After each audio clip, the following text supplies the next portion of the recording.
Pada 21 Januari 1920, Partai Komunis Indonesia (PKI) dibentuk untuk pertama kalinya di Indonesia. PKI menjadi partai yang memperjuangkan ideologi komunis dan mendukung pergerakan kemerdekaan Indonesia dengan cara yang berbeda. Partai ini memiliki pengaruh besar dalam sejarah Indonesia, meskipun pada akhirnya mengalami pembubaran pada 1995 setelah terjadinya tragedi G30S PKI. Halo temanku semuanya, channel ini adalah tempat kita berbagi cerita dan momen sejarah untuk dikenang. Tulis di kolom komentar hari yang sama sesuai dengan tanggal cerita ini hal ataupun peristiwa berkesan yang selalu kalian kenang dengan syukur dan rasa bangga.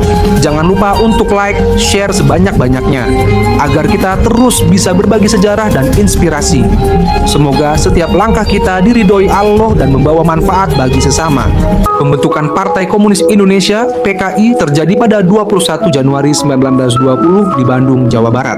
PKI dibentuk sebagai bagian dari gerakan sosial politik yang terinspirasi oleh ideologi komunis yang berkembang di seluruh dunia, khususnya setelah revolusi Bolshevik di Rusia pada 1917. PKI memiliki pengaruh yang cukup besar dalam sejarah pergerakan kemerdekaan Indonesia. Meskipun kemudian partai ini mengalami pembubaran pada tahun 1995 setelah tragedi G30S PKI. PKI dibentuk sebagai upaya untuk memperjuangkan hak-hak buruh dan rakyat kecil yang selama ini tertindas oleh sistem kolonial Belanda. Gerakan ini didirikan oleh beberapa tokoh penting, termasuk Haji Agus Salim dan Dipa Nusantara Aidit, yang memiliki tujuan untuk menggulingkan pemerintahan kolonial Belanda dan menggantinya dengan pemerintahan yang lebih adil dan sosialistis.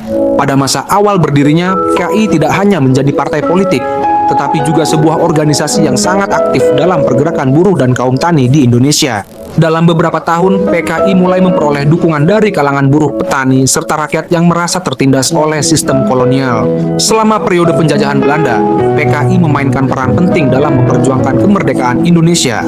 Meskipun ideologi komunis yang dianut oleh PKI tidak diterima oleh semua kalangan, PKI memiliki hubungan erat dengan gerakan-gerakan revolusioner yang menginginkan kemerdekaan Indonesia. PKI berjuang dengan cara yang lebih radikal, mendukung revolusi untuk menggulingkan kekuasaan kolonial Belanda.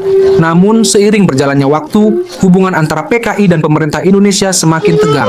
Puncak ketegangan terjadi pada 1965, ketika terjadi gerakan 30 September G30S yang melibatkan anggota PKI. Setelah peristiwa tersebut, PKI dibubarkan oleh pemerintahan Orde Baru yang dipimpin oleh Presiden Soeharto, dan sebagian besar anggotanya dipenjara atau dibunuh. Sumber cerita: Partai Komunis Indonesia (PKAM), Wikipedia.